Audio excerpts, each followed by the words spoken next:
دو کام جو دوسرے دو کام ہیں، ان دو کاموں کے بغیر انسان کا چارہ نہیں ہے.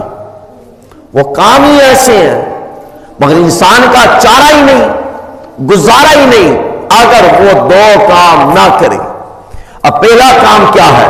پہلا کام یہ ہے کہ حدیث مبارک میں آیا کہ رب کائنات سے سوال کرے جنت کا اپنے لیے.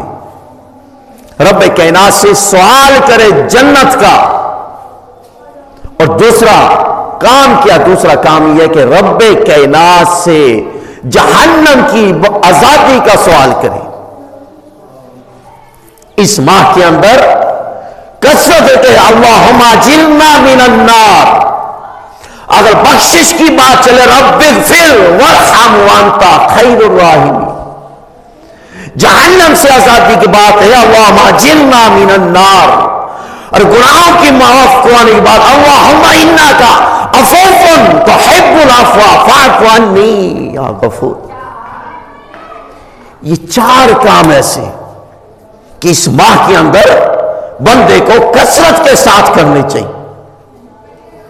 اور پھر آگے حدیث مبارکہ کے آخر میں حضور سید عالم صلی اللہ علیہ وسلم نے فرمایا کہ جب بندہ یہ کام نہیں کرتا، اس ماہ کو بھی پاتا ہے، روزے بھی رکھتا ہے، مگر اس کے باوجود پھر بھی اپنی بخشش نہیں کرواتا، تو اس سے بڑا بدبخت اور کوئی آدمی نہیں.